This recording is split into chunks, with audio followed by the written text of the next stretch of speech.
YTN 라디오 생생경제 2부 시작하겠습니다. 유력 대선 후보들 이제 대선까지 딱 일주일 남았죠. 너도 나도 경제 대통령을 자처하고 있습니다.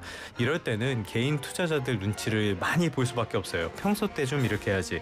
아무튼 증시 부양에는 한 목소리로 공약을 내놓고 있습니다.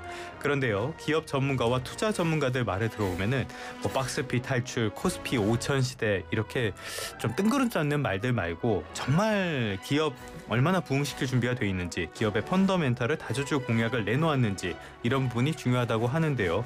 과연 잘 나왔을까? 오늘은 평가해보는 시간 마련해보도록 하겠습니다. 리더스 인덱스의 박주근 대표님과 함께하겠습니다. 대표님 어서 오십시오. 네, 안녕하세요. 한 주 잘 쉬셨습니까? 네. 예, 저희의 휴가를 잘 즐기셨길 바라면서 본격적인 이야기로 바로 들어가서요.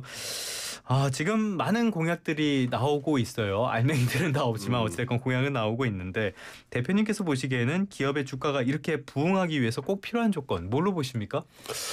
딱 한마디로 말하면 네. 우리 민족 특성상 그냥 자유롭게 잘 놀게 해주면 된다. 네. 방해나 하지 말아라? 네. 예. 지금 사실 박스권이 몇 년쯤 된 줄 아세요? 코로나19 끝나고 나서부터는 계속적으로 이렇게 지지부진한 상태 아닌가요? 실제로는 18년째입니다. 그 전체적으로 봤을 때. 그리고 이 18년 동안 평균 주가 성장률이 2.02%. 우리나라 GDP 성장보다 낮아요. 말도 안 되는 거죠. 물가 성장률보다도 안 되네요. 그렇죠. 우리나라 성장이. 예. 그럼 왜 그럴까? 작년에 밸류업을 막 시작할 때 이런 얘기를 했어요. 뭐가 가장 큰 걸림돌이지?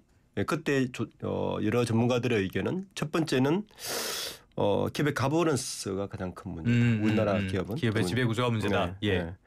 오너 중심적인 지배구조가 주주들이 자본시장에 진입하는 걸 좀 막고 있다는 첫 번째였고, 두 번째 장애물은 주주 친화적이지가 않다. 우리가 여기서 여러 가지 얘기를 했죠. 유상증자 문제라든지 그렇죠. 이런 문제들이, 그리고 이제 세 번째가 이제 과도한 규제 이 정도 나왔는데 이번 대선 공약에서는 이러한 일들은 별도 이야기를 하지 않는 것 같아요. 아쉽게도. 네, 그렇습니다.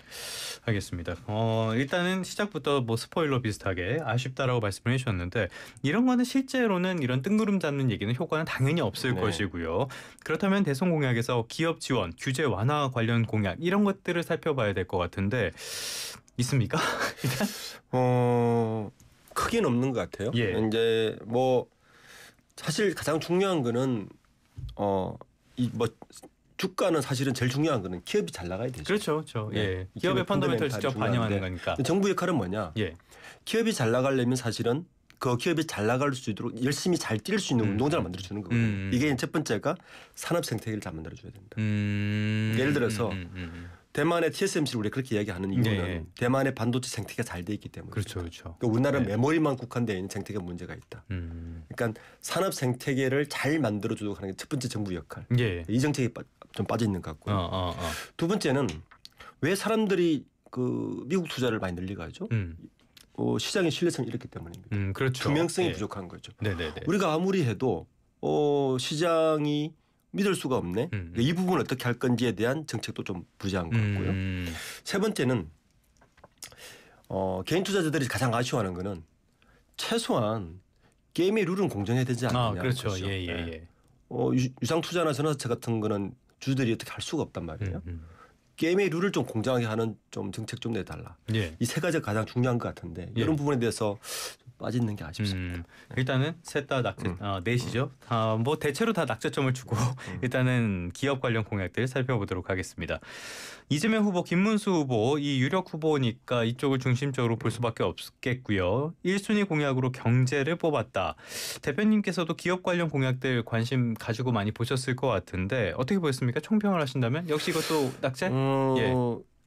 기업들이 체감적으로 받는 구체적인 공약은 빠진 것 같아요. 물론 이제 대선 공약이기 때문에 좀 추상적인 공약들을 내놓긴 하지만 예를 들어서 이재명 후보 같은 경우는 뭐 AI를 이야기를 하면서 100조 투자를 해서 AI 강국을 만들겠다는 건데 기업 입장에서는 그래서 우리 얘기는 뭐지? 뭘 하겠다. 그게 없다.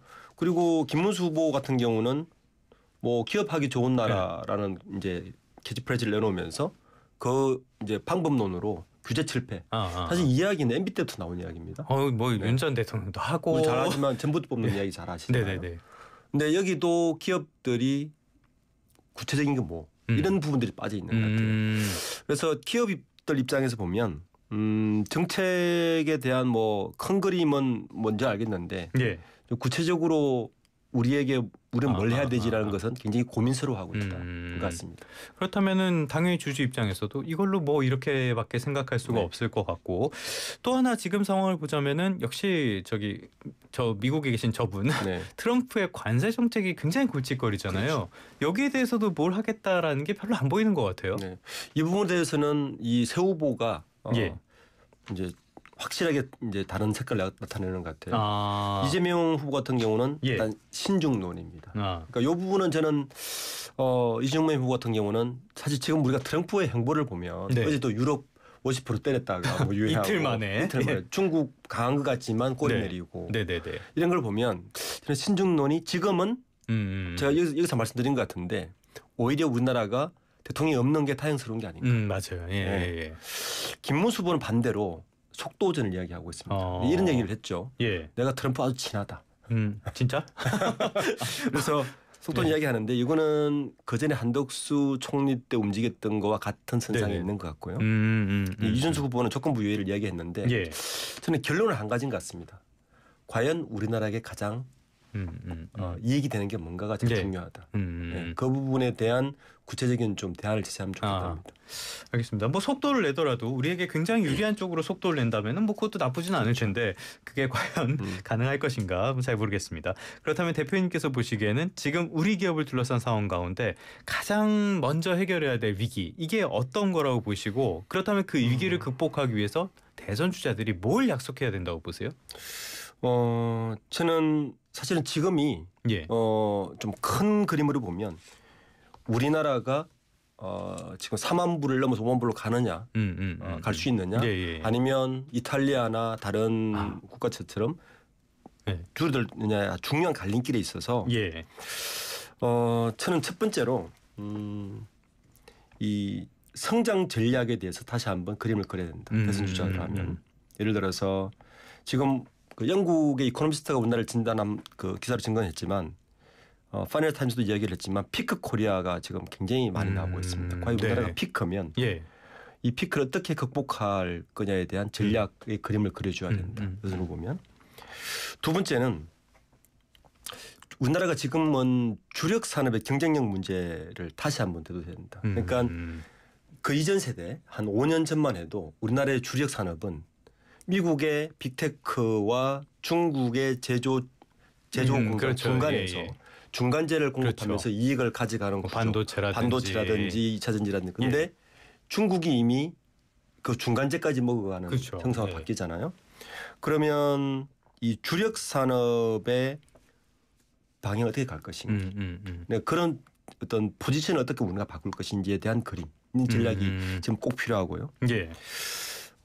세 번째는 이제 내수 문제를 어떻게 해결할 것인가 이야기를 해야 됩니다. 중요하죠. 네. 예.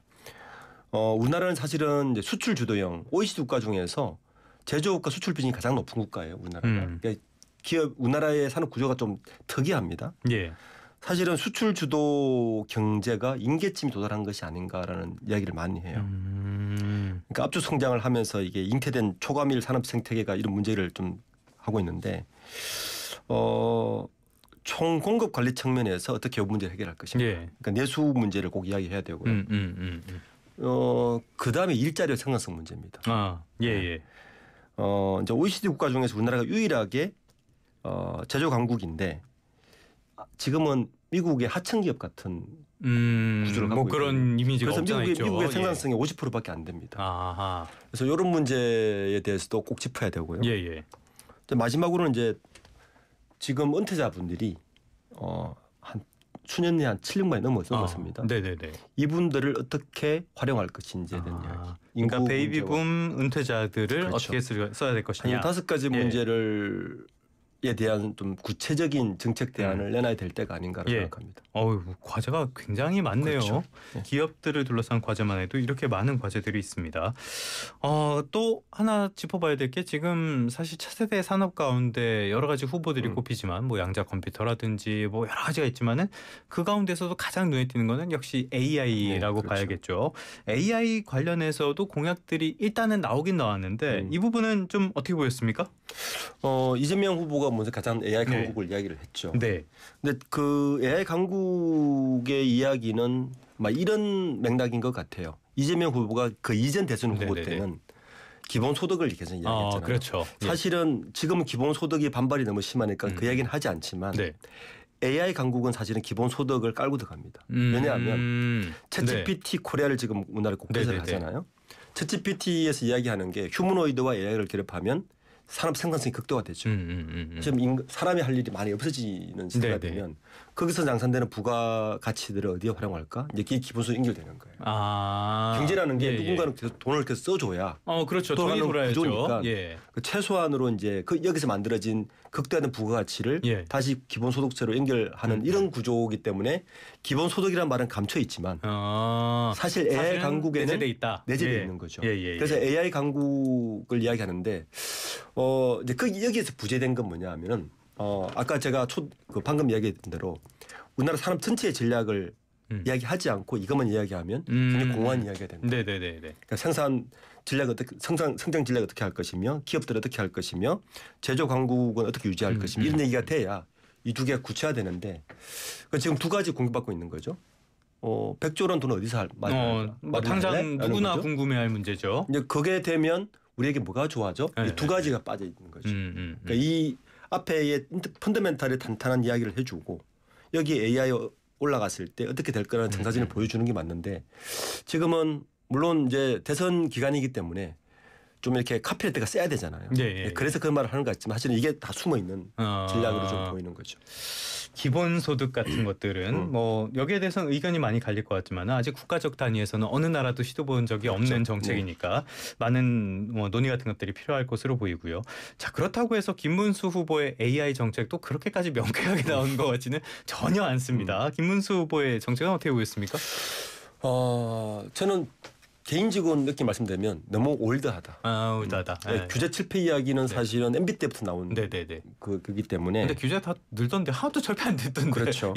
규제 철폐 이런 논리죠. 규제 철폐와 감세를 해주면 기업 부담이 줄여서 경제가 성장할 것이다. 아니 뭐 그건 교과서에 나오는. 이제 아랫목 이야기니까 그건 이미 실패한 정책이라는 걸 이미 역사가 생명을 주고 있는데 아직까지 규제 철폐에 너무 방점을 두고 하는 것이 아닌가. 지금은 기업들이 규제를 철폐해줘도 먹고 살 게 없습니다. 그게 더 큰 문제예요. 규제 철폐라는 거는 고도 성장기에 필요한 전략이란 말이에요. 지금 우리나라가 고도 성장기가 아니라 패러다임 전환기이기 때문에 이 패러다임 전환기에는 산업 생태계 구성을 어떻게 해줄까가 훨씬 중요하거든요. 그러니까 이 얘기에 대한 대안을 얻고 규제 철폐 이야기하니까 이것도 공허에 하게 되는 거죠. 아니 물론 패러다임 전환에 있어서 그 기업의 생태계를 만들려면 규제를 혁파하는 것도 물론 필요하겠지만은 이게 전부는 아닌 상황에서 옛날 이야기를 하시는 것 같다.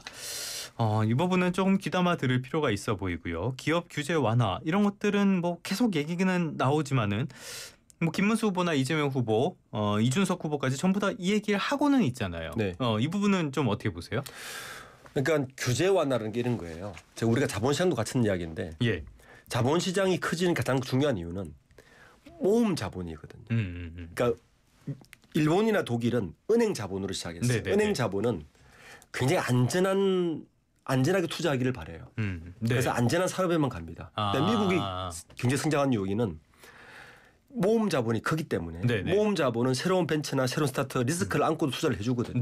그러니까 그런 빅테크들이 성장하는 거예요. 그러니까 우리나라는 기본적인 제조업 자체는 안전자산 위주의 현재 생태계입니다. 그런데 자본시장이 크지 않는 이유는 그런 모험 자본이 지금 20%밖에 안 가요. 기업들이 전체 자금 수요에서 20%만이 자본시장을 가져옵니다. 아직까지. 그러니까 모험 자본이 아직 작은 거죠. 그 모험 자본이 쉽게 그 새로운 스타트업이나 그 새로운 사업을 흘러가려면 이때 이제 규제가 좀 철폐돼야 되고 여러 가지가 필요한데 지금은 그 자체 생태계가 안 돼 있는 상황이니까 그러니까 공허하게 들리는 거죠. 그러니까 지금은 이제 이런 딜레마에 빠져 있는 것 같아요. 후보들도 기존에 우리가 잘하고 있는 철강 자동차 반도체 이런 주력 석유화학 네. 사업들은 어떻게 할 것이며 이거에 대한 대안도 제시해야 되고 그렇죠. 이거는 네. 생태계 변화를 만들어주고 예를 들어서 네네. 중국이 저렇게 중간 자본제를 안 가져가면 우리나라가 제조 기술이 높잖아요. 그럼 오픈 이노베이션을 통해서 이런 제조 기술이 필요한 다른 국가들과 협업을 해서 만들 방법도 있거든요. 네네네. 그러니까 이런 기존의 산업에 대한 대안을 이야기해 줘야 되고 그리고 새로운 모험 자본을 어떻게 좀 활성화시켜서 모험 자본들이 쉽게 좀 리스크를 안고 투자할 수 있는 환경을 만들어 주는 게 자본 또 하나의 예. 시장이란 말이에요. 이 두 가지 다를 이야기해야 되는 이제 때가 된 거죠. 근데 지금은 국민의힘 쪽의 후보 인문수 후보 쪽을 보면 아직 올드한 이야기만 하는 거죠. 네네네. 왜냐하면 올드 인더스트리만 이야기하고 있는 거예요. 네. 그런 반면에 이재명 후보는 아주 빅테크 이야기만 하고 있는 거예요. 그렇잖아요. 양쪽을 다 해야 되는데 한쪽씩만 그렇죠. 얘기하고 있다. 이 두 가지를 다 어떻게 믹스해서 새로운 성장 전략을 그림을 그려주는 이야기를 해야 되는데 양쪽이 다 약간 언밸런스하게 된 거죠. 아니 뭐 김문수 후보는 파주 산단 만들고 이럴 때 지사하셨던 분이니까 네. 옛날 생각만 하시는 것 같고 알겠습니다. 이번에 금융 공약 살펴보도록 할까요? 일단은 뭐 여러 가지 나오는 것 같아요. 코스피 5천, 뭐 지배구조 개선 여러 가지들을 나오는데 좀 눈에 띄는 건 어떤 게 있었습니까? 우선 그 이재명 후보가 이제 상법 개정안을 다시 들고 왔죠. 상법 개정안. 네. 그게 이제 아까 제가 제일 초도 이야기했던 이 자본시장 활성화의 가장 큰 걸림돌이 뭐냐? 지배구조 문제. 그렇죠. 예. 그다음에 투명도의 문제, 신뢰성의 문제가 일단 해결할 수 있는 정책 과제는 상법 개정을 통해서 개인 주주들이 최소한 공정한 게임에서 놀아보자. 네. 요건 것 같아요. 네네네. 네. 그 이야기를 먼저 한 것 같고 요게 좀 자본시장 활성화로 연결되려면 시장의 투명도라든지 신뢰성을 좀 올려야 되는 과제는 있지만 어쨌든 시작은 그런 것 같습니다. 예. 네. 코스피 5천 이 부분은 좀 어떻게 봐야 될까요? 지금 이준석 후보하고 이재명 후보 둘이 코스피 5천을 이야기를 했던데. 그게 되려면요. 예. 제가 앞단 이야기했던 이 올드 인더스트리 생태계의 변환. 완전히 빅테크의 대개혁이 필요하다. 예, 이가 합쳤을 때 사실은 그게 갈 수가 있는 구조거든요. 그런데 그 이야기만 하고 과정 이야기는 아무도 하고 있지 않습니다. 아쉽습니다. 뭐 뜬금없이 코스피 5천 이야기하자면은 이거는 정부가 나서서 버블을 만들겠다는 뜻밖에 안 되니까 좀 근본적인 어떤 개혁 방안부터 이야기를 해줘야 될 것 같습니다. 대표님께서도 여러 차례 말씀을 해주신 것처럼 지금은 굉장히 중요한 시점인데 이런 것까지 이렇게까지 공약이 부각되지 않는 대선은 정말 본 적이 없는 것 같아서 너무 추상적이고 구체화되지 않고 뭔가 많이 빠져 있는 듯한 공약이라서 굉장히 아쉽습니다. 네. 뭐 양쪽 다 뭐 예전 했던 이야기들만 하고 있으니까 좀 답답할 따름입니다.